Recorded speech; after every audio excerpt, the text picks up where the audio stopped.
Bueno, buenas tardes a todas y a todos.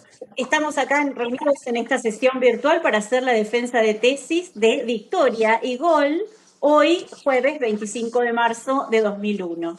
Para comenzar entonces este acto de defensa le vamos a dar la palabra a Victoria, que va a hacer su exposición. Les pido Muchas gracias. a los directores que apaguemos el micrófono, así la grabación sale mejor. Bueno, primero quería agradecerles a todos por la predisposición, a los jurados por haber leído rápido la tesis y a Josefina por haber hecho todas las gestiones para que pueda presentarla en este contexto, que está todo medio difícil.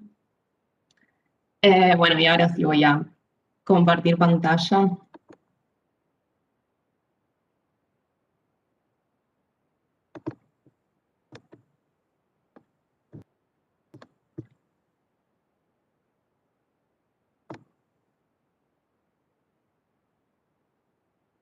A ver, perdón.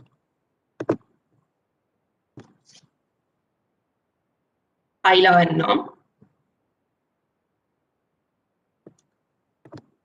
Bueno, la investigación que presento en esta tesis trata, como dice el título, sobre el proceso de demanda, activismo y sanción en torno a la Ley de Derechos y Garantías de las Personas Víctimas de Delitos, la Ley 27372, comúnmente conocida como Ley de Víctimas. Mis objetivos al realizar esta investigación fueron, por un lado, conocer las distintas dimensiones del proceso, considerando los diversos actores que estuvieron involucrados y las relaciones que fueron tejiendo entre sí.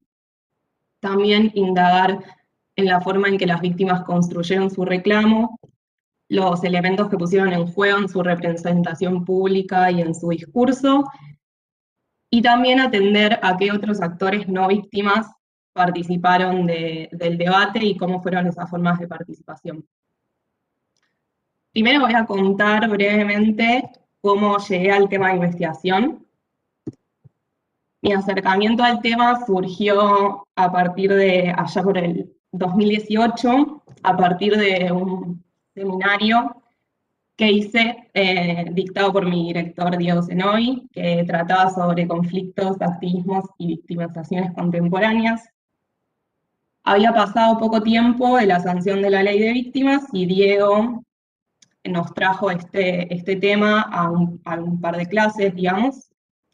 También en ese momento estaba cursando el seminario una colega, Paloma Posadas, que trabajaba en un dispositivo de atención a víctimas. Por eso era un tema que se hablaba bastante, digamos. Y lo que a mí me llamó la atención, o me atrajo, digamos, fue que yo estaba orientando mi formación hacia la antropología jurídica, había ido a ver muchos juicios ya, pero nunca me había cuestionado sobre el lugar que las víctimas ocupaban en el proceso penal. De hecho, ni siquiera se me había cruzado que eso podía llegar a ser un tema de debate en la teoría penal, y tampoco una demanda de las víctimas. Entonces, ese desconocimiento hizo que me generara interés, digamos, indagar más al respecto. Por otro lado, también me llamaba la atención el grupo de víctimas que eran la cara de la demanda de la ley, porque yo veía que eran víctimas que habían desarrollado una carrera en la política profesional, sin tener quizás una trayectoria militante, sino más a raíz de ese hecho que las había ubicado en el lugar de víctimas, y eso me parecía interesante también para indagar.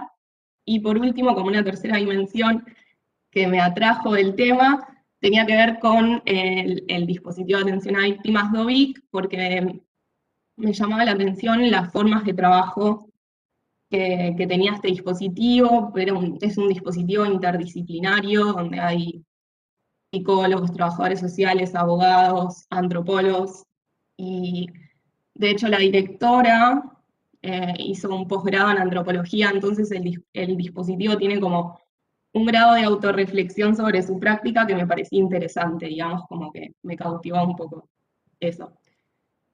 Así que, bueno, lo primero que hice fue investigar la campaña Para que no te pase en la monografía del seminario de Diego, y al año siguiente cursé el seminario anual de tesis, que lo hice sobre Dovic. Cuando llegó el momento de sentarme, digamos, a planificar la tesis con Diego y de ver la factibilidad y todo eso, Diego me sugirió que quizás era mejor hacer un tema más amplio, aprovechando todo lo que yo ya venía investigando, también porque el acceso a Dovic era un poco más dificultoso y el proyecto que yo había propuesto era bastante complejo. Entonces surgió lo que yo llamo el primer desafío de la tesis, que tenía que ver con cómo articular las dimensiones que yo quería analizar de este proceso, ¿no? Por un lado estaba la campaña Para que no te pase, que estaba bastante vinculada con lo que fue el debate y la sanción de la ley, digamos, esa relación era algo bastante transparente. Yo lo desarrollo a lo largo de la tesis, pero en el debate en el Congreso se menciona la campaña Para que no te pase, las víctimas que lo organizaron fueron invitadas como expositoras, la ley recoge las demandas de ese colectivo y demás, pero respecto a los dispositivos de asistencia y particularmente OVIC, si bien yo quería abordar una dimensión institucional, no estaba segura de cuál era la pertinencia, digamos, de incluirla en la investigación al principio. A medida que fui avanzando en la investigación, apareció otro actor que yo no había considerado, es una ONG que se llama Usina de Justicia, y cuando fui indagando en el trabajo que hacía Usina de Justicia con las víctimas, lo que me fui dando cuenta es que muchas cosas que aparecían legisladas en la ley eran llevadas a cabo tanto por Dovic como por Usina de Justicia, pero de formas muy distintas, con matices diferentes. Entonces surgió como esta tercera dimensión, como más forma, digamos, para abordar la cuestión más práctica de la ley y el trabajo que se hacía con víctimas. Entonces la tesis quedó estructurada en base a 3 ejes de análisis que coinciden cada uno con un capítulo. El capítulo 1 aborda toda la cuestión referida a la campaña Para que no te pase, que es una campaña que surge en el año 2016, que tiene una fuerte cobertura mediática y bueno, tiene el objetivo de demandar la ley de víctimas. Los principales referentes de esta campaña fueron sobre todo 5: Carolina Píparo, María Luján Rey, Matías Bagnato, Vivian Perrone y Jimena Arduiz. Cada una de estas personas fueron víctimas de sucesos muy, muy distintos. Bueno, Carolina Píparo imagino que todos la conocen, pero lo repongo igual. Fue víctima de una salidera bancaria en la que le pegaron un tiro, ella estaba embarazada y su hijo murió. María Luján Rey perdió un hijo en la tragedia de Once. Matías Bagnato es el único sobreviviente de un incendio en el que murió toda su familia, un incendio que hizo el socio de su padre. Vivian Perrone perdió un hijo lo atropellaron, digamos, en un accidente de tránsito. Y Jimena Arduiz es la madre de Ángeles Rawson, que fue víctima de femicidio. Ya con estos 5 casos se ve como la heterogeneidad de casos que caracterizaba al grupo. Igual ellos se presentan públicamente todos como víctimas de la inseguridad. Y esto es algo que yo planteo en la tesis, que obedece o que me interesa analizar en 2 sentidos. Por un lado, porque coincide con un paradigma característico de la actualidad, de politización de las víctimas de delitos, que surge a partir del año 2000 más o menos, y por otro lado porque muestra cómo la categoría de inseguridad es una categoría abierta que se va llenando de contenido, digamos, en el uso que los actores hacen de ella. Después analizo las presentaciones que el grupo hace de sí mismo, sobre todo respecto al uso que hacen de las emociones. particularmente al uso que hacen del dolor. Ellos utilizan el dolor para presentarse como, para lograr cierta homogeneidad en su presentación y igualar los casos distintos que componen al grupo, y también para marcar una frontera entre la política. Esto yo lo analizo extensamente, pero básicamente tiene que ver como con dos cosas. Por un lado, muchos o la mayoría de los miembros de este grupo son familiares de víctimas, por ende hay una identificación entre la lucha motivada por el dolor, que se opone a la idea de la lucha política motivada por el interés. Sin embargo, igual, que eso lo planteo al inicio del capítulo, si uno analiza las trayectorias personales de cada una de estas víctimas, en su individualidad, fueron generando lazos con la política profesional, al punto de que algunos de ellos hoy en día, por ejemplo, ocupan cargos de legisladores. En el capítulo 2 me focalizo sobre todo en el debate de la ley. Hago un recorrido breve sobre cómo surge el sistema penal occidental para poder entender, digamos, qué es lo que está en discusión.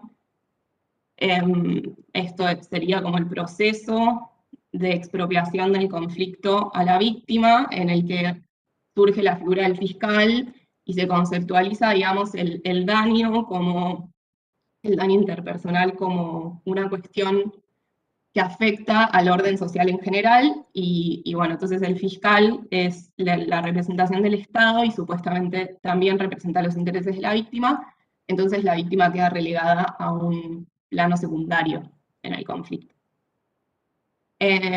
A partir de ahí trazo un mapa sobre las distintas corrientes teóricas de la teoría penal que, bueno, conceptualizan el lugar de la víctima. Este mapa que yo trazo es una construcción mía, probablemente un experto en derecho no sé si estaría tan de acuerdo con las tres corrientes que yo identifico, que son corrientes que en la práctica los límites no son tan tajantes y demás, pero a mí me servían en términos analíticos para pensar el debate de la ley, que son el abolicionismo penal, el garantismo penal y una corriente que bautizo como la corriente modernizadora. Habiendo como hecho ese recorrido, lo que planteo es que dentro del debate, si bien la ley se vota por unanimidad, hay como dos maneras de estar a favor del aumento de la participación de la víctima en la justicia.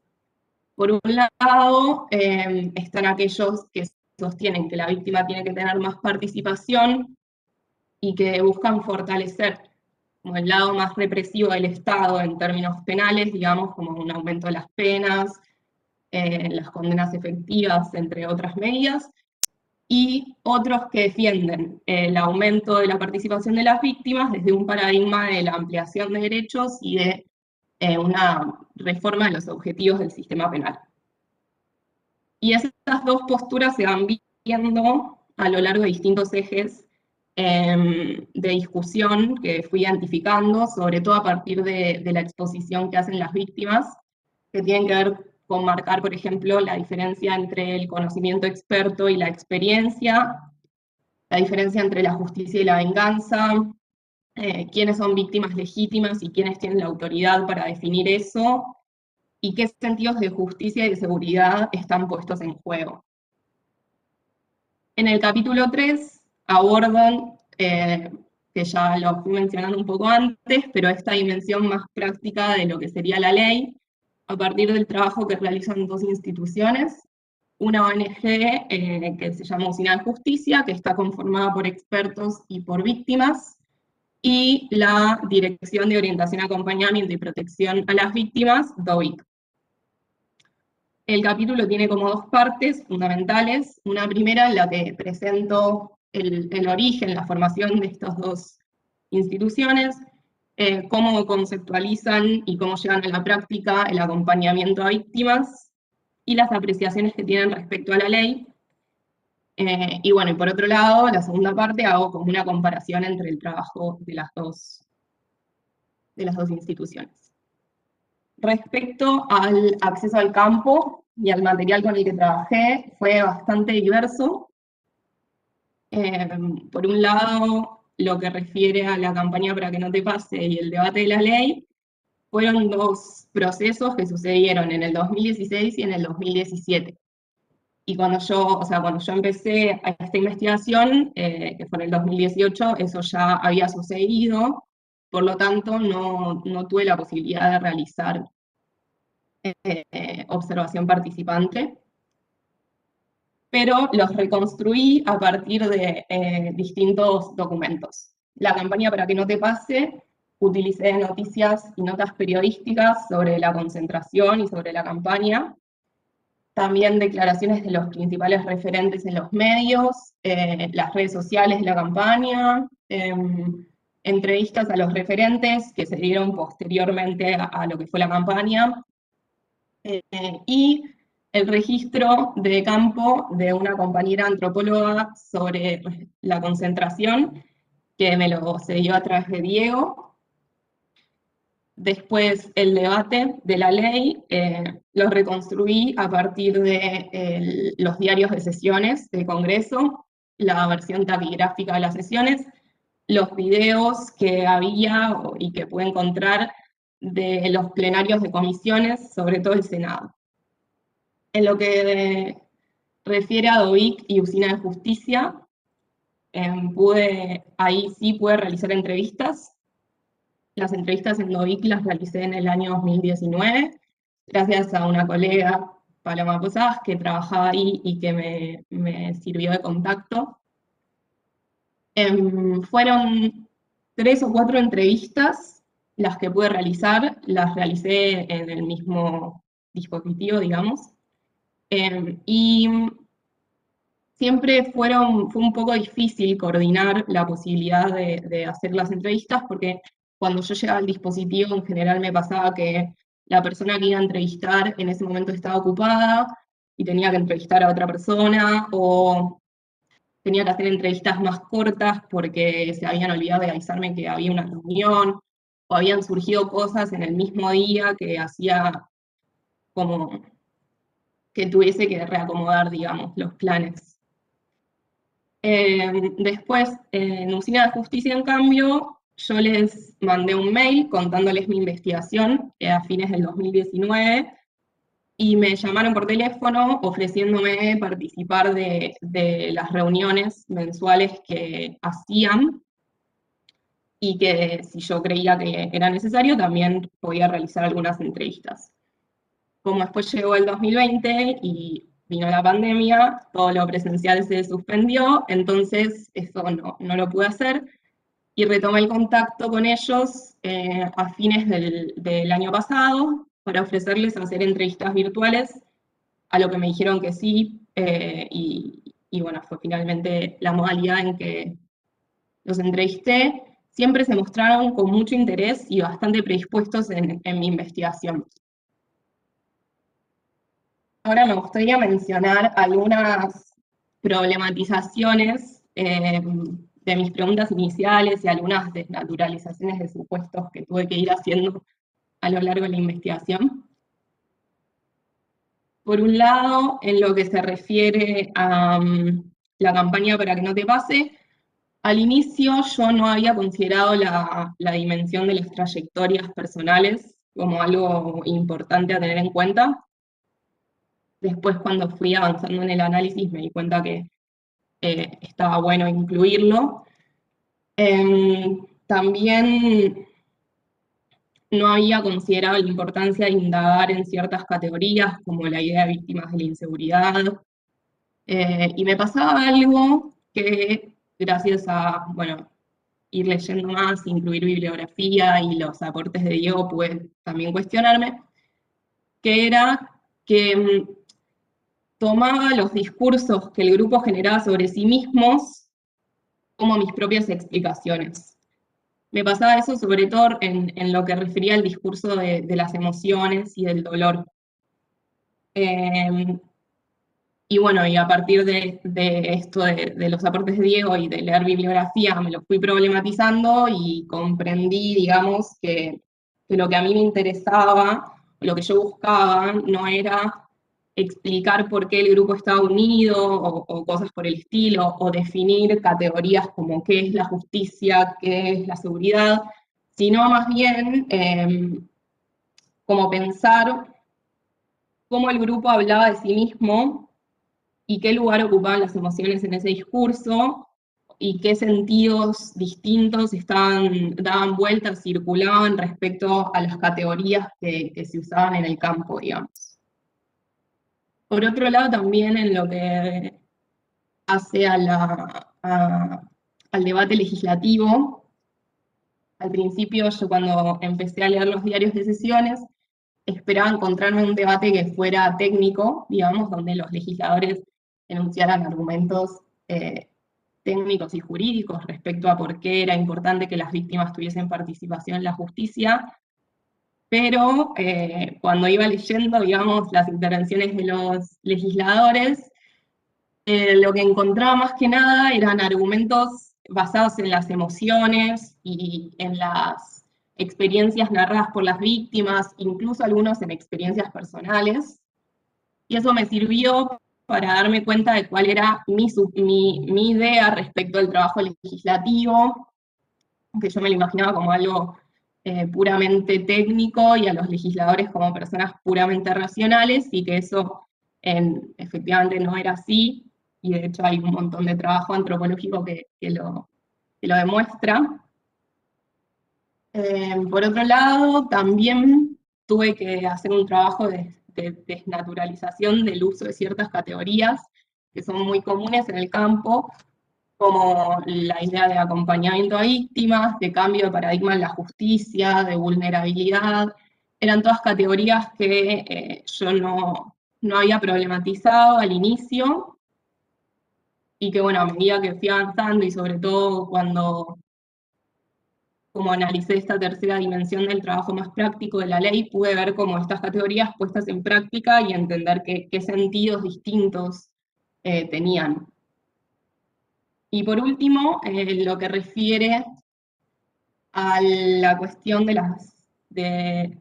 las víctimas punitivistas, me pasó que casi toda la tesis, casi hasta el final, yo había usado la categoría de punitivistas para definir a un grupo de víctimas específico que defendía, digamos, una rigurosidad en, en las penas, en el ejercicio de las penas y en las condenas efectivas y demás cosas de esa línea. Yo me había referido a ellos como punitivistas, y en una entrevista una de las víctimas me dijo que había gente que se refería peyorativamente a sus posicionamientos como punitivistas y que ellos no se sentían de esa forma. Entonces tuve que rever toda la tesis de cómo yo me había referido a ese grupo de víctimas, y terminé llamándolos defensores de la pena.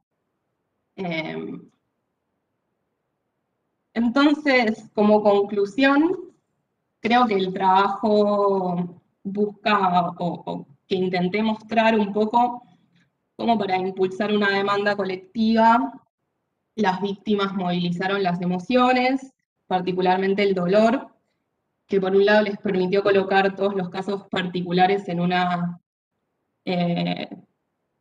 como en un plano de igualdad, y también plantear una frontera con la idea de la lucha política interesada, aunque siempre estaban en diálogo con políticos. Por otro lado, también otra dimensión en la que el dolor tomó importancia tuvo que ver con marcar el valor de la experiencia frente al saber profesional experto. Y si bien uno podría suponer o podría pensar que estas cuestiones, entre marcar los límites de la política, igual tener trayectorias políticas y demás, son contradictorias, en realidad nos hablan del dinamismo de las relaciones sociales y de cómo los sujetos tejen alianzas y priorizan ciertos valores en función de las circunstancias en las que se encuentran y de con quiénes están dialogando. Y también cómo ciertas instituciones estatales y funcionarios moldean los actores legítimos y las estructuran las demandas, digamos. Por otro lado, también me interesaba mostrar cómo, y creo que es algo que se va viendo a lo largo del desarrollo de la tesis, cómo el Estado no es algo que está ahí, que tiene un poder totalizador, sino que es un entramado de personas e instituciones que es dinámico, y en ese sentido, eh, el proceso de demanda y activismo en torno a la ley de víctimas no ubica a las víctimas únicamente frente al Estado, sino también en el Estado. Y para finalizar, me gustaría mencionar algunas cuestiones que creo que quedaron pendientes para profundizar. Por un lado, me parece que me faltó, creo que por una cuestión de tiempo, de que la ley es muy reciente en su sanción, profundizar en las implicancias prácticas que tiene la ley, tanto respecto a las víctimas, digamos, como a los derechos procesales de los imputados. Por otro lado, también creo que sería bastante enriquecedor poder realizar entrevistas a algunos miembros de la campaña Para que no te pase y a algunas personas que hayan participado en el debate legislativo. Y después en lo que refiere más a cuestiones teóricas, que me hubiese gustado incluir o profundizar y por cuestiones de tiempo no pude hacerlo. Por un lado, me parece que falta en el recorrido de la tesis incluir la dimensión del género, de un análisis pensado a partir de teoría feminista, porque por un lado la mayor parte de las víctimas son mujeres y por otro lado casi todas mis entrevistadas de dispositivos y en general los dispositivos de asistencia a víctimas es una labor bastante feminizada, entonces me parece que sería interesante poder incluir esa dimensión. Y por otro lado también creo que me faltó insertar estas discusiones en un marco más amplio de la teoría antropológica y de las discusiones contemporáneas de la antropología. Bueno, muchas gracias. Bueno, finalizada la exposición de la texista, entonces le vamos a dar la palabra a los integrantes del jurado. No sé quién de los dos quiere empezar. No sé. Catalina, como quieras. Yo, bueno, empiezo yo, no tengo problema. A ver, primero de todo agradecer a los osados que me incorporaron a este mundo de las víctimas. Pero bueno, porque de alguna manera en este proceso de leer una tesis, de evaluarla, de hacer algún tipo de comentario, uno aprende, ¿no? Es decir, es un proceso también de dos partes, ¿no? Así que bueno, les agradezco. Y por el otro lado también te felicito, Victoria, porque bueno, llegar acá no es cualquiera instancia, ¿no? Es un momento que culmina, indudablemente, dentro de concepción antropológica es un rito de pasaje. No significa que dejes algún lado y te incorpores a algo, a otro mundo mejor, pero bueno, es indudablemente sí un rito de pasaje y es la materialización de unos esfuerzos, largos esfuerzos.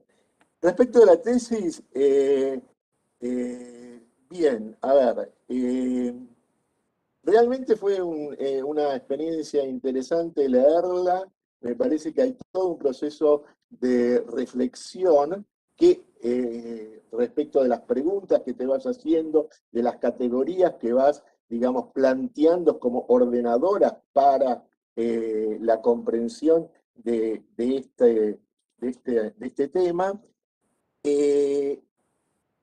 y eso lo vas desplegando en distintas instancias, ¿no? Tales como vos decís, queda claro que este proceso político se despliega en tres momentos y están. Quiere decir que tu concepción, tu trabajo, diríamos, de investigación, claramente sistemático, ordenado, y bien, diríamos, detallado y bien narrado.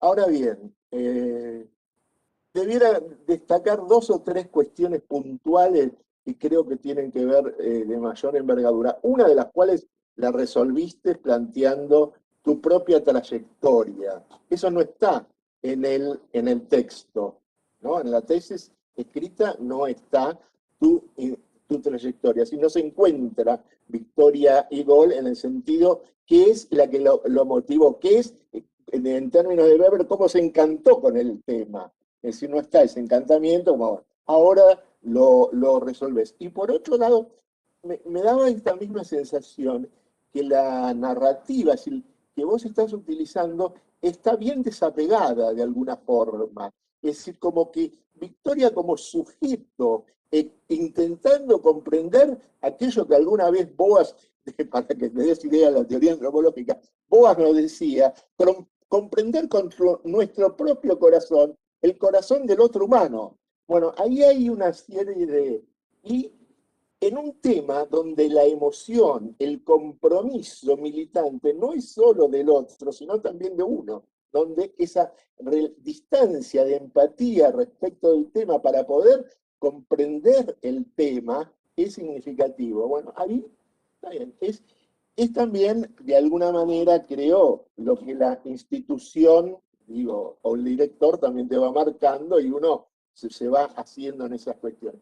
Pero había en la lectura, notaba esa ausencia. No sé si y ausencia que se manifestaba claramente, que no sabía que había llegado al tema por un seminario, que había seguido acá, que sos amiga de tal, etc. Entonces ahí uno también empieza a entender los entramados y por dónde van las explicaciones y tus inquietudes intelectuales. Este tema lo salvás a partir de la exposición oral que das cuenta de tu trayectoria, de tu trabajo intelectual y de tu, digamos, de ponerle el cuerpo al tema, porque no es un tema sencillo para ponerle el cuerpo, ¿no? Eso por un tema. Y eso se une a otra cuestión que vos marcás al final, que para mí hay 2 cuestiones que debieras profundizar más detalladamente a nivel conceptual. Uno es el de las trayectorias, y es tu propia trayectoria.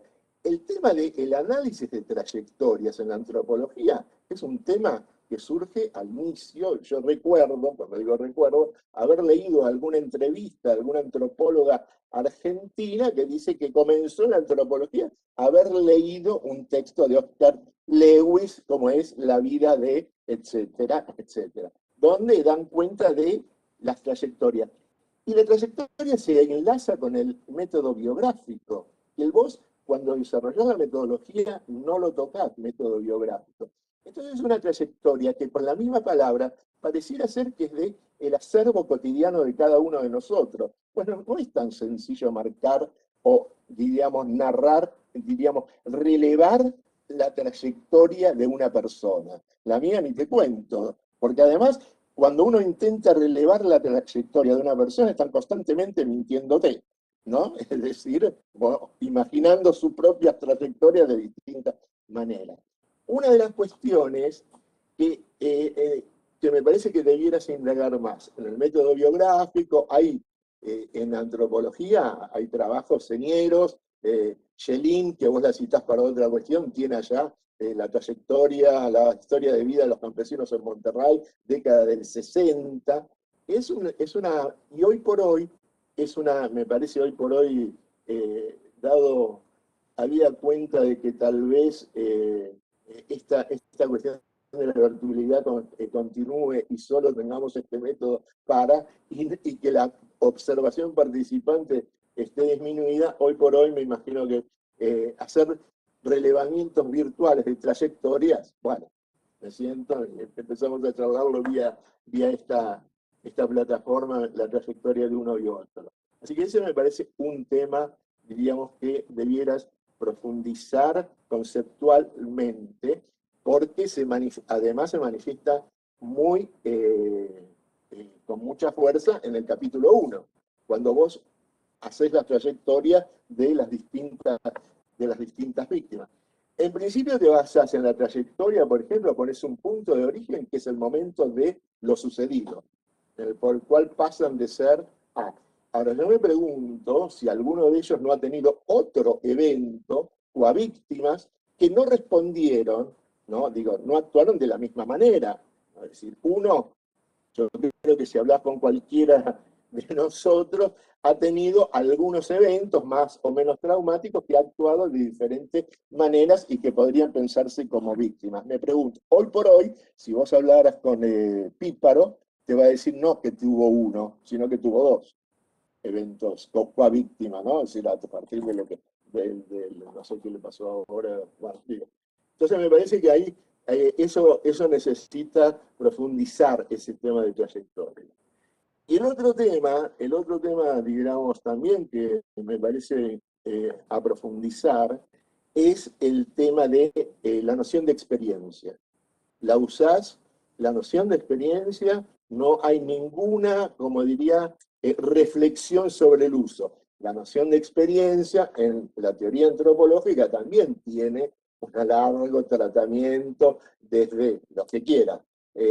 Por ahí los que más se ajustan a tu problemática en el tema político, es decir, es Víctor Turner, es el mismo Thompson, la estructuración en Giddens, es decir, hay mucho tema. Y ahí son dos temas que utilizás desde tu propio saber y entender, ¿no?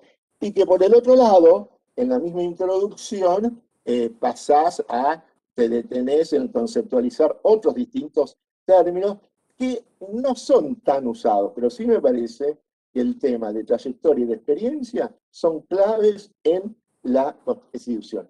Porque además el tema de experiencia lo volvés a tomar en el capítulo que tiene que ver con el conocimiento, diríamos, científico, el conocimiento que viene de la experiencia de haber atravesado. La experiencia es adquirir un conocimiento, pero que en nuestra sociedad tiene un cierto límite, ¿no? Es decir, el expertise o el conocimiento académico, el legitimado, no es el mismo. Y esto se visualiza en lo que vos decís cuando se hacen cargo de la oficina, que tiene que ser un abogado. Bueno, un abogado. Y bueno, y ahí las organizaciones están observando críticamente por qué un abogado que no ha atravesado mi experiencia. En ese sentido, hay otra cuestión que me parece que podrías también indagar. Todo este proceso es también un proceso educativo. Es decir, alguien tiene un hecho sucedido de esta manera y no sabe qué hacer. Hoy tiene en su horizonte distintos números de teléfonos a los cuales acudir y tiene distintas asistencias, ya sea y él, es decir, acá ya hay un conocimiento, hay un valor producido por parte de estos militantes en la organización de estos, lo que vos llamás, dispositivos. Y me atrevo a decirte que el uso de la palabra dispositivo, cometés un exceso en el uso de la palabra dispositivo, y además te marqué en la tesis, recién la conceptualizás a mitad de la tesis, ya la tenés tan incorporada, como que se ha visto también en tu exposición oral, la tenés tan incorporada que recién a mitad de la tesis decís, bueno, tomo la noción de positivo, atento, pero ya antes da para contar las cuantas veces lo usaste sin decirnos qué entendés por dispositivo. Me parece que también en esa cuestión que te estoy marcando respecto de las trayectorias, o en el primer capítulo, que es un capítulo que tiene una cuestión más de carácter etnográfico, ¿sí? Menos de carácter de una descripción del funcionamiento institucional, como puede ser el capítulo 3, indudablemente que este contexto me parece que lo has logrado superar planteando las problemáticas, pero que no tiene la descripción, digamos, la densidad etnográfica que vos de haber asistido primero al evento, que de hecho no asististe, pero a través de testimonios, con mayor profundidad, hubieras logrado otra riqueza, me parece, ¿no? Bueno, no, nada, es decir, me parece que son esas las tres cuestiones. Y luego te he marcado una serie de que repasaba, leí la tesis de cuestiones minúsculas, mayúsculas y minúsculas indistintamente, citas que no se encuentran. Es todo un tema porque yo no he citado nunca una sesión en el Congreso. Hay una tesis ahora que se defendió sobre la labor parlamentaria de antropología de una chica de sociales, Laura Fassi, sobre la labor. ¿Cómo citas? Hay algunos que no aparece el día, es decir, bueno, ese tipo de cuestiones, pero que son, nada, de trabajo más de edición de la tesis que de lo otro. Luego me pareció sumamente, digamos, importante cómo fuiste desplegando, diríamos, tus preocupaciones, incluso por momentos que se notan en los últimos capítulos, principalmente en el último capítulo, es ciertas afirmaciones osadas desde tu propia cuestión, más bien hilvanadas, diríamos, desde las entrevistas, desde cuestiones, pero hilvanadas débilmente, ¿no? Pero bueno, esas son áreas que se abren para continuar la investigación, así que finalmente me parece muy bueno tu trabajo, bueno, y te deseo sinceramente que tu solución, tu situación, digo, con ISET se resuelva favorablemente. Nada más. Dejamos a Catalina. Hola. Bueno, me acomodo un poco. Bueno, en principio, muchas gracias por la invitación, también la posibilidad de escucharla, bueno, a Victoria y de escucharlo a Mauricio, otra vez una clase, hace tanto que, profesor hace mucho tiempo ya. Bueno, así que gracias por la invitación. Voy a arrancar diciendo que la tesis de Victoria me parece un gran trabajo para esta instancia de formación, que tiene la virtud de estar muy bien escrita, amena, bien estructurada, presenta y trabaja rigurosamente un corpus teórico que no es sencillo, como es en los estudios de movilización de víctimas. Y digo que no es sencillo porque es complejo en términos de la dificultad epistémica, que algo de eso contó Victoria cuando hablaba y contaba un poquitito hacia el final las cosas que fue reviendo. Tiene cierta dificultad en una dimensión epistémica, los estudios de movilización de víctimas, y también en lo que respecta a la conmoción afectiva que puede traer las reflexiones de este campo a los propios investigadores, porque somos sujetos de este tiempo en el que la noción de víctima pulula, esa noción tan resbaladiza, inespecífica y tremendamente capilarizada, ¿no? Pulula, nos atraviesa, construye nuestras ideas de mundo, nuestras ideas de justicia, da forma a algunas emociones, ¿no? Provocan esa adherencia también de la que, bueno, Victoria decía que había conseguido luego despegarse. Yo creo que la tesis consigue una perspectiva analítica interesante, que escapa de esa adherencia al objeto, sin tener que construir un extrañamiento cínico ni exotizante. Me parece que eso está bien logrado. Entonces, en ese trabajo epistemológico me parece ya que es un gran logro para una tesis de licenciatura. Lo que respecta a la construcción del objeto también me pareció interesante. Construye y delimita un objeto empírico de indagación a partir de una tejida y meditada selección de eventos, campañas, organizaciones, burocracias, para dar cuenta de este proceso de gestión y generación de la ley, que es la Ley de Derechos y Garantías de las Víctimas de Delitos. Después me parece que el objeto que ella toma me parece interesante, el asunto que toma, que es esta ley, que para mí, que no le había dado la relevancia, ni había conseguido mi interés. Me enteré de un montón de cosas, de dimensiones y de discusiones que se dieron en torno a esta ley, de las posibilidades y los límites que traía esta ley. Así que para mí el asunto, finalmente, no solamente lo epistemológico, lo metodológico, sino también el asunto, para mí es interesante, supone una dimensión también más interesante. Tiene la tesis para mí varios elementos singulares que me interesaría remarcar, voy a mencionar algunos nada más. Algo que mencionó Mauricio en torno a lo de la experiencia, en acuerdo con que el término experiencia podría haber sido abordado desde la teoría y la tradición antropológica, o también de la teoría y la tradición teórico-feminista, de producción teórica feminista, que esas dos áreas han trabajado y construido teorizaciones respecto a la experiencia. Pero lo que me pareció interesante, justamente, es que en esa tensión, en el estudio de esa supuesta tensión entre experiencia y experticia, que construís en el segundo capítulo de la tesis, conseguís iluminar en un momentito del capítulo cómo esa demarcación entre experiencia y experticia tan prolija, ¿no? En realidad están bastante más mezcladas, contaminadas de lo que se suele admitir, ¿no?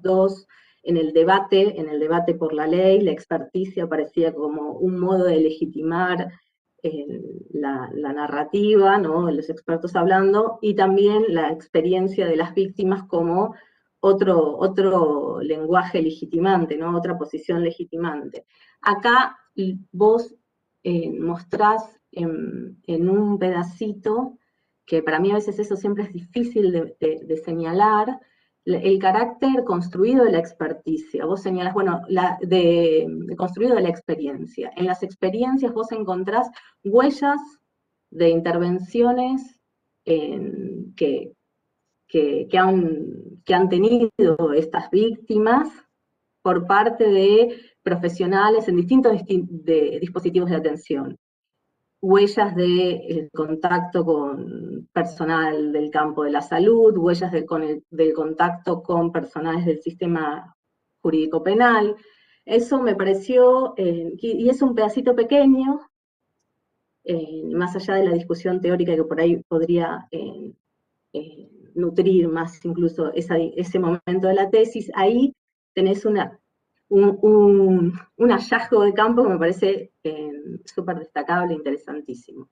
Después, también me pareció interesante las discusiones en torno a la justicia, ese debate entre justicia y venganza, y el posicionamiento que sostienen las víctimas organizadas, discutiendo los términos de la justicia y no los términos de la venganza.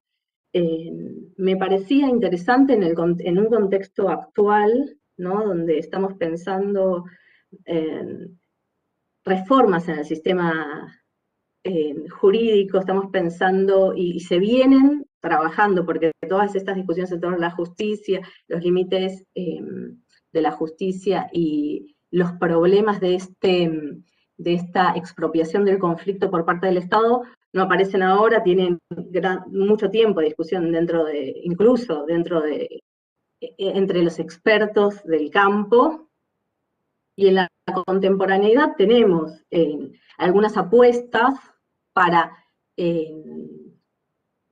revertir algo de los vicios de esa expropiación del conflicto por parte del Estado, ¿no? Que son apuestas que tienen menos visibilidad, que por ahí hubiera estado bien pensarlas, o pienso que está bien pensarlas, como es los juicios por jurado,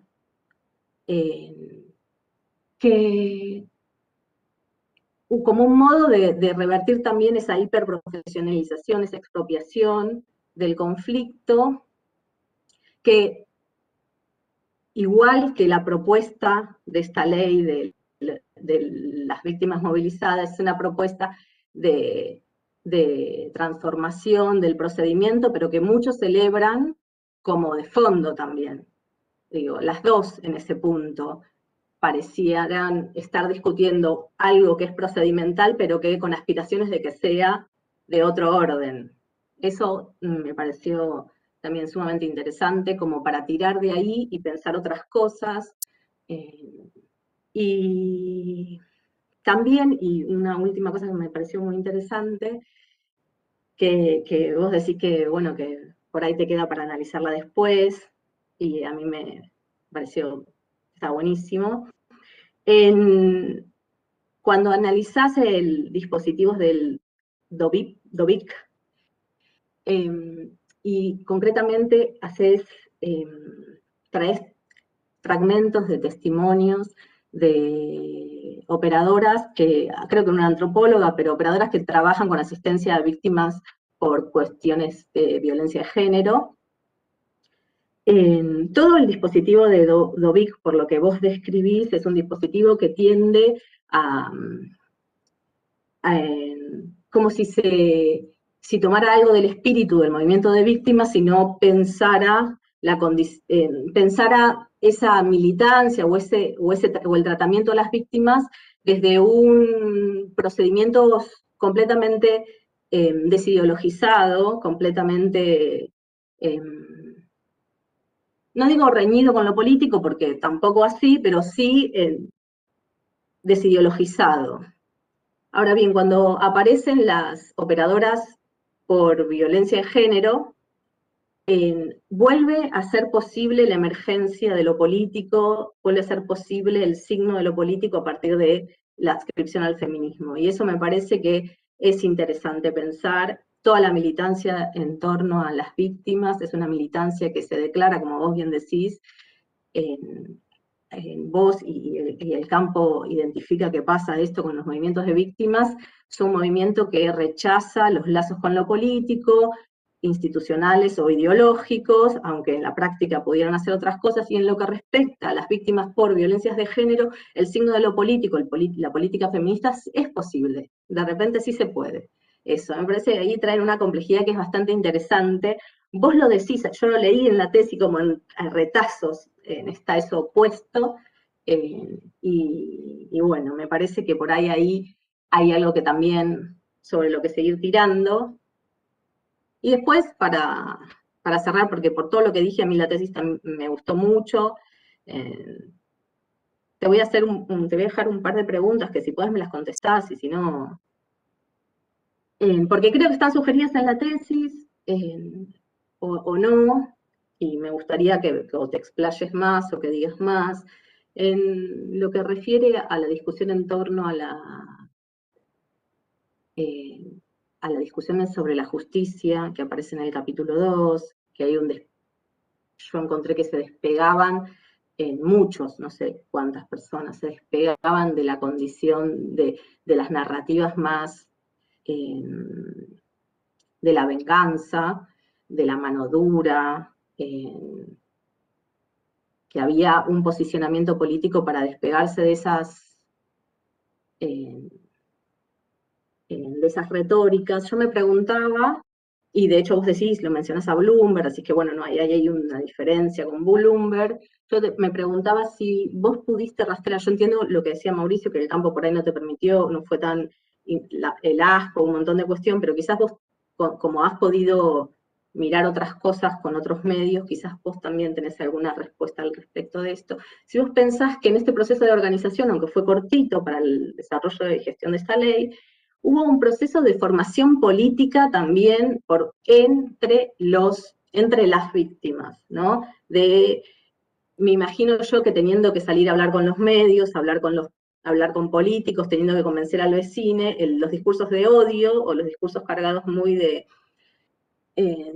aumentar las penas son de doble filo, digamos, Entonces me preguntaba si en ese proceso de organización que se dio, hay un proceso de formación política en algún sentido, o no, si lo pudiste ver, no, porque yo me imaginaba muchos Bloomberg llegando, pero es una...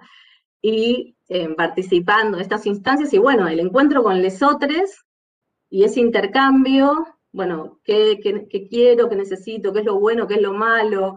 Bueno, esa situación como una instancia improvisada y no aceptada de formación política igual, aunque no nos parezca a lo mejor, digamos, en algún sentido.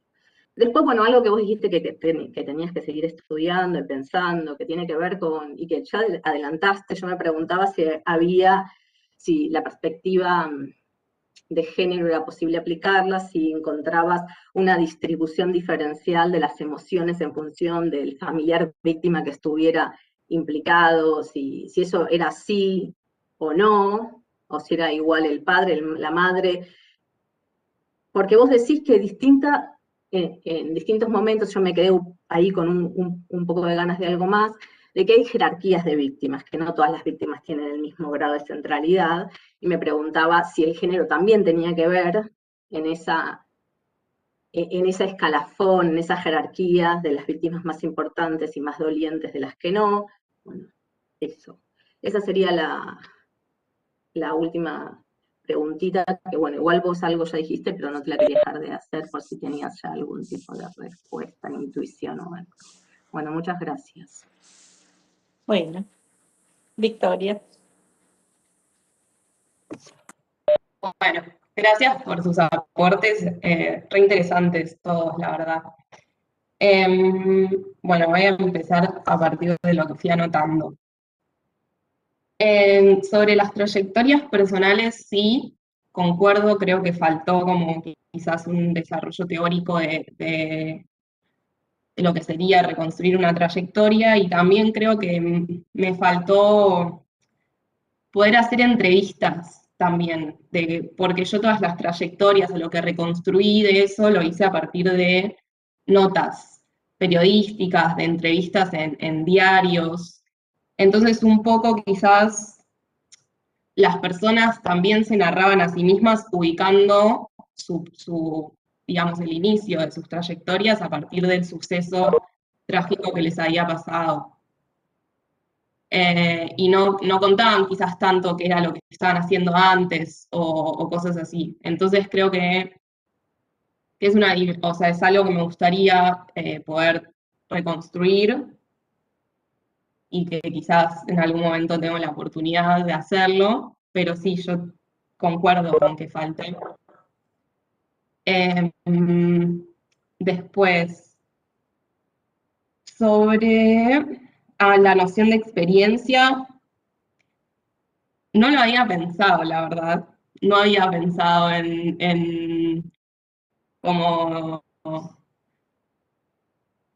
teorizar, o sea, construir esa categoría un poco. Sí, la de experto, con la de experto sí hice ese trabajo, pero con la de experiencia no. Así que me resirve ese aporte para profundizarlo. Y ¿qué más? Bueno, sí, respecto a mí me pasó un poco, creo que igual esto no se ha reflejado en la tesis y no lo mencioné tampoco, pero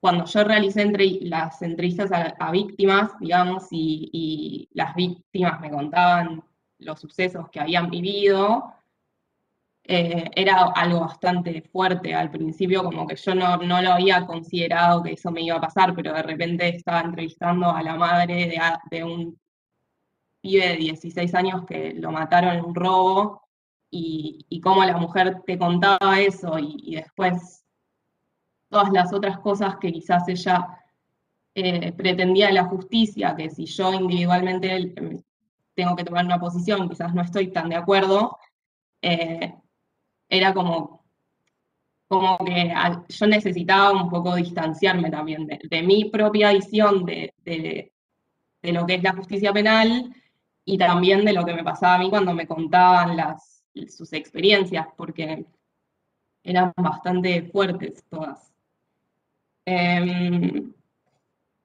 También, ¿qué más? Las preguntas, y yo creo que hubo formación política, digamos, en ese proceso de conformación del grupo.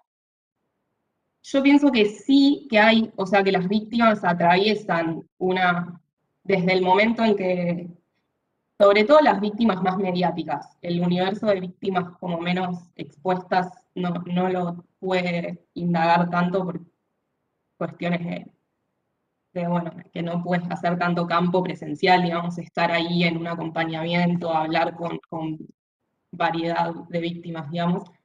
Pero yo creo que sí que se integran además en general a distintas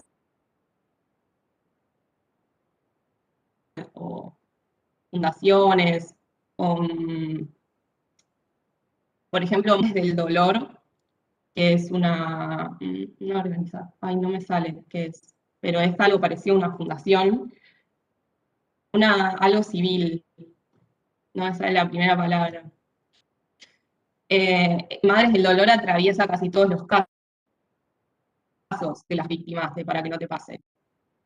Y eso sí se da una formación política en algún punto a las víctimas, como de cómo presentar sus casos en los medios, qué cosas hay que reclamar, como cómo se organiza la justicia, qué cosas les conviene pedir, qué cosas no.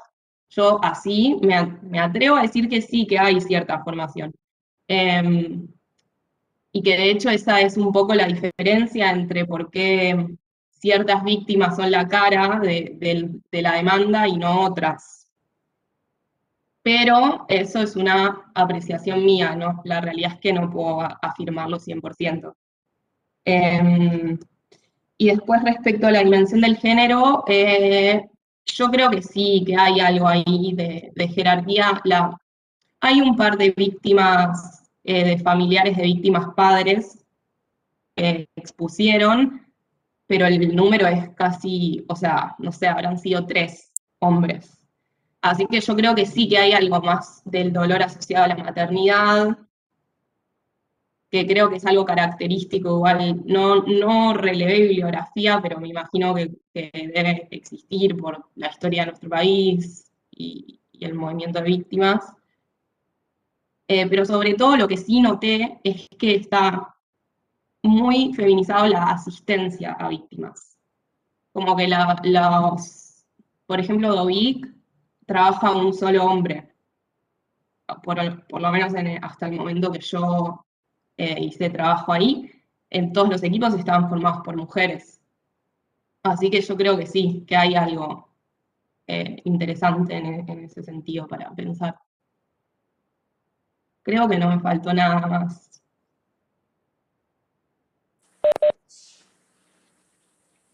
Bueno, luego entonces de la intervención de Victoria, le damos la palabra al director, a Diego Zenobi, para su intervención. Diego, ¿te puedo interrumpir un minuto antes? Sí. Te quiero comentar algo. Me quedaba pensando en lo de la importancia de las trayectorias que dijo Mauricio, porque pensando en los casos de activismo feminista en torno a los femicidios, que también a veces se narran desde el momento en que aparece esta situación, y no es lo mismo, no hay manera de inscribir fácilmente el feminismo contemporáneo como un movimiento de víctimas, pero hay como unos lugares donde se tocan y no. Y hay trayectorias muy distintas que tienen que ver con las militancias. Por ejemplo, el papá de Micaela, de la chica que es asesinada y que terminó siendo la ley Micaela, tuvo una actividad luego de ese acontecimiento activa en los medios, donde él insistía con educar y no ese mensaje por ahí más difícil, o sea, no es un mensaje de pena, pero un mensaje de que se cumpla con la ley, que en definitiva se está diciendo que se cumpla con las penas. La militancia del padre de Yayo, que es el padre de esta chica Micaela, que tenía que ver con que era un militante de barrios populares, un militante, hay algo de las trayectorias que puede ser súper interesante para pensar. Era esa interrupción nada más, que cuando lo dijo Mauricio dije, claro, sí, obvio, nada más.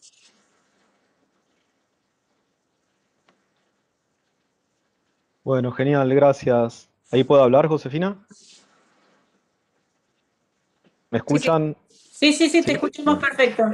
Bueno, primero quiero recontra agradecerles nuevamente, como ya les agradecimos 500 veces, a Mauricio, a Catalina y a Josefina por toda la preocupación, por el laburo, la lectura, etcétera. Además, para mí es un placer porque Mauricio y Josefina fueron profesores míos, con Catalina cursamos cosas juntos y ahora estábamos acá con Victoria, muchas generaciones, nada, me encanta esto, así que bueno, muchas gracias. Voy a hacer un comentario breve para contextualizar un poco cómo fue el trabajo con la tesis de Victoria.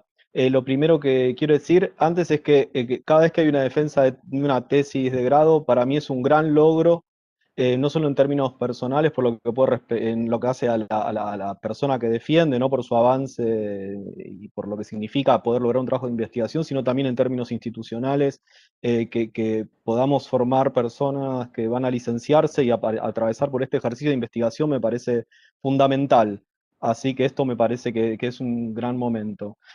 Ahora sí, yendo a la trayectoria que fue teniendo Victoria en su recorrido, digamos, me pareció buenísimo como ella marcó al principio, cómo a partir del desconocimiento empezó a generarse preguntas de investigación, un interés, y además lo difícil, digamos, que suele ser que los estudiantes se enganchen, y nosotros mismos como investigadores, con temas y con sujetos con los que quizás no compatibilizamos del todo, no tenemos una afinidad política, ideológica, ¿no? Total. Entonces, bueno, me parece que ahí hay algo, ¿no? Esta posibilidad de trabajar con este tipo de situaciones también contribuye a poner en cuestión nuestros propios a prioris, y llevarnos a cuestionar categorías como, no sé, punitivismo o acompañamiento, o inclusive la misma categoría de víctima, ¿no? Cuestionar esto que es una categoría sagrada, digamos. Entonces, ¿cómo hacemos para introducir ahí algún tipo de banalización o de desacralización de ciertas categorías que para nosotros políticamente son muy relevantes y con las que estamos comprometidos, ¿no? Pero, digo, ¿cómo podemos hacer para introducir una relativización que no es moral, no es política, es una relativización en términos analíticos, ¿no? Es lo que tenemos que lograr ahí problematizar, me parece. Así que me parece que esto es lo que ustedes marcaron respecto de la tesis y que fue todo un trabajo que fuimos haciendo ahí con Victoria, y me parece que está bueno cómo en la tesis pudo articular, ella marcó los desafíos de articular estas diferentes instancias, lo jurídico, pero más allá de lo jurídico o de lo penal, ¿no? Lo político, el aspecto del trabajo legislativo, las transformaciones en el Estado que se van dando, porque cuando hablamos de estos temas, de lo que estamos hablando al final es de un gran cambio en la sensibilidad, un gran cambio cultural y social de largo plazo que termina transformando las estructuras del Estado, inclusive creando áreas para víctimas. Así que, digo, más que las víctimas en sí mismo o el tema, me parece acá lo interesante es todo el proceso, los procesos estatales, políticos, las trayectorias y todo lo que hablábamos antes que están por detrás de estos casos que estamos aquí mencionando y como el caso que trabajó hoy Victoria. Y bueno, yo decía que es un gran cambio, digamos, un cambio cultural o social que tiene que ver con cómo se ha instalado la naturalidad de la figura de las víctimas en nuestras sociedades contemporáneas. Y una muestra de esto me parece es cómo en el campo del derecho, como lo menciona Victoria y en la tesis, hay diferentes formas de ser pro víctimas, pero las posturas que siguen sosteniendo una exclusión absoluta y total de las víctimas en el proceso penal van quedando, eh, digamos, secundarizadas frente a estas que hegemonizaron el debate. Y lo último que quería decir es que, esto, que con respecto a los puntos que Victoria marcó para trabajar a futuro, ella señaló que le interesaría poder inscribir o problematizar más todas estas cuestiones más empíricas, digamos, inscribirlas en discusiones metodológicas y teóricas más amplias, ¿no? Que bueno, es el gran desafío siempre que avanzamos con las tesis de grado, ¿no? Poder articular los materiales con que no sea algo descriptivo meramente, ¿no? Porque abundan las descripciones y los casos. Bueno, la idea siempre es poder tirar un poquito más para arriba y orientar ciertas discusiones más conceptuales. Me parece que es el desafío que se viene, que ya hay puntas y ya lo inició Victoria aquí en la tesis, lo cual está muy bueno y me pone muy contento. Y acá hay un punto entonces que quería destacar. Una de las cuestiones que se pueden discutir, para retomar lo que dijo Mauricio y lo que decía recién Catalina, es qué pasa con esta cuestión del acontecimiento, ¿no? Que parece que el acontecimiento dispara algo y a partir de ahí todo, ¿no?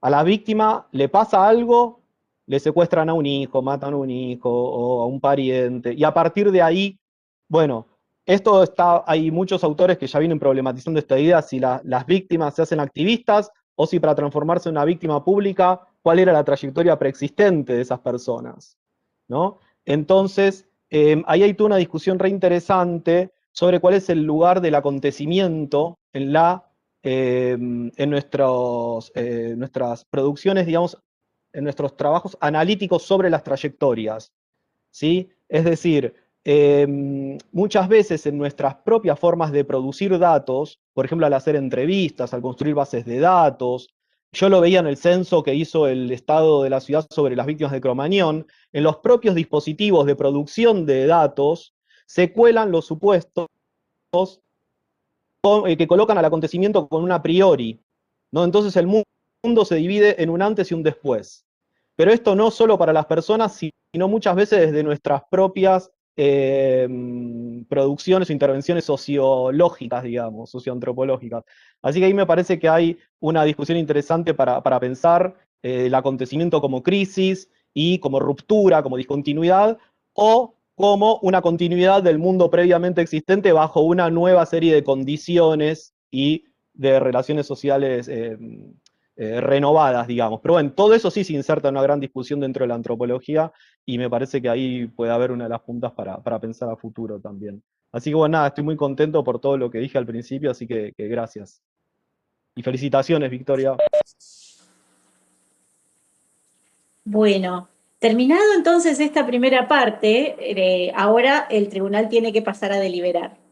Dos cosas. Primero vamos a dejar de grabar y Victoria se va a retirar del aula virtual y Diego, el director, la va a convocar una vez que esté listo el dictamen. La grabación entonces Finalizada entonces la deliberación de los integrantes del jurado, ahora el director de la tesista va a dar lectura del dictamen elaborado por el jurado. Muy bien. En Buenos Aires, el 25 de marzo de 2021, a las 15 horas, se reúne el Tribunal de Evaluación de la tesis de Victoria Igol. La tesis intenta comprender el mundo de las víctimas a partir de reflexionar en torno al proceso de producción social de las víctimas. La propuesta se focaliza en el proceso político llevado adelante por distintas organizaciones de la sociedad civil, conducente a la sanción de la Ley 27.372, Ley de Derechos y Garantías de las Personas Víctimas de Delitos. La misma representa un muy buen ejemplo de lo que debe ser un ejercicio de investigación y análisis en el cual la tesista muestra un manejo competente de las herramientas teóricas y metodológicas de la disciplina. La tesis se despliega en 3 capítulos entendidos como 3 momentos de ese proceso: la demanda de la ley por las organizaciones de víctimas, el debate parlamentario y la ley en acción, brindando un panorama sólido y claro de dicho proceso desde los actores intervinientes. La tesis muestra de manera cabal que la tesista ha logrado incorporar la perspectiva etnográfica construyendo una mirada antropológica que le permite desnaturalizar y abordar de forma rigurosa y reflexiva un proceso complejo, dando cuenta de las distintas aristas del mismo. Finalmente, la tesis está muy bien escrita y en términos generales el argumento se despliega de manera clara, ordenada y sistemática. La defensa fue sistemática y expuso áreas temáticas a investigar en el futuro. La tesista respondió exhaustivamente a los comentarios vertidos por el jurado. Se destaca asimismo la incorporación de recursos sinópticos. Por todo ello, este jurado resuelve calificar a la tesis con la nota de 10.